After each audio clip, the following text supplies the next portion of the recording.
लक्ष्मण हाकेजी आपण अत्यंत चुकीच्या भाषेमध्ये आदरणीय शरदचंद्रजी पवार साहेब यांच्यावर टीका केलेली आहे। हे अत्यंत चुकीचं आहे।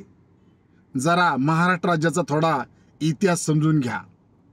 आदरणीय शरदचंद्रजी पवार साहेबांनी महाराष्ट्र राज्यामध्ये प्रत्येक जाती धर्माच्या समाजाला आणि व्यक्तीला सत्तेच्या माध्यमातून न्याय दिलेला आहे। आपण ध्यानात ठेवा, आदरणीय पवार साहेबांनी आदरणीय रामदास आठवले साहेबांना मंत्री केलं, हे तर सगळ्यांना माहीतच आहे। आणि आदरणीय आठवले साहेब रिपब्लिकन पक्षाचं भारतामध्ये नेतृत्व करत आहेत।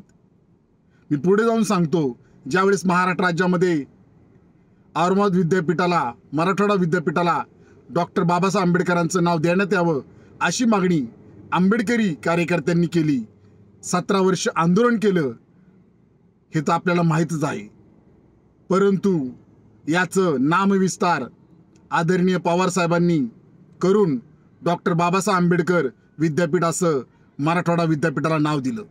पुढे जाऊन सांगतो, ओबीसी समाजाला जे आरक्षण दिलं आदरणीय व्ही पी सिंग साहेबांनी, त्याची अंमलबजावणी भारतामध्ये पहिल्यांदा महाराष्ट्रामध्ये झाली, हे तर आपल्याला माहीत मला वाटतं असेलच।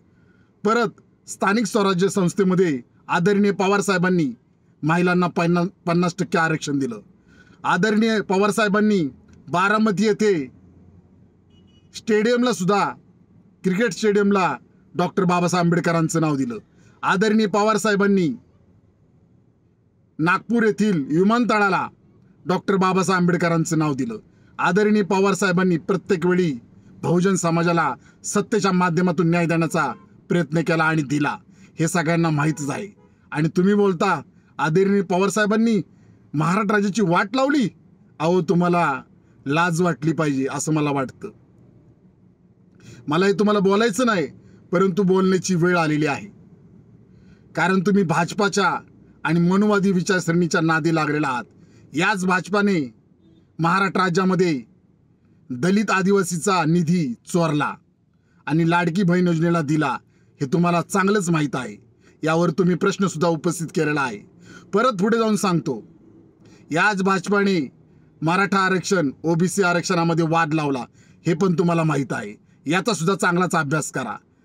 याच भाजपाने मंडल आयोगाला विरोध केला होता, ओबीसी आरक्षणाला विरोध केला होता। हीच भाजप दलित आदिवासी ओबीसी बहुजन विरोधी आहे, तरी सुद्धा या भाजपाच्या तुम्ही नादी लागलेला आहात। या भाजपाने महाराष्ट्रामध्ये सरकार स्थापन करण्यासाठी शिवसेना हा पक्ष फोडला, राष्ट्रवादी काँग्रेस पक्ष फोडला, ईडीच्या माध्यमातून सगळ्यांना नोटिसा दिल्या, सरकार फोडलं, तरी सुद्धा तुम्ही भाजपाच्या नादी लागलात। अहो, तुम्हाला लाज वाटली पाहिजे असं माझं स्पष्ट मत आहे।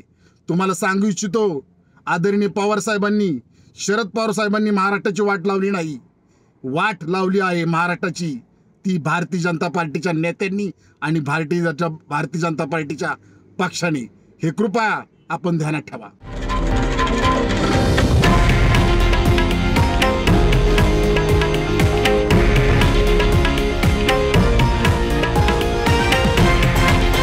हे आहे देशातील नंबर 1 न्यूज नेटवर्क आणि आपण पाहत आहात TV9 मराठी, एकमेव।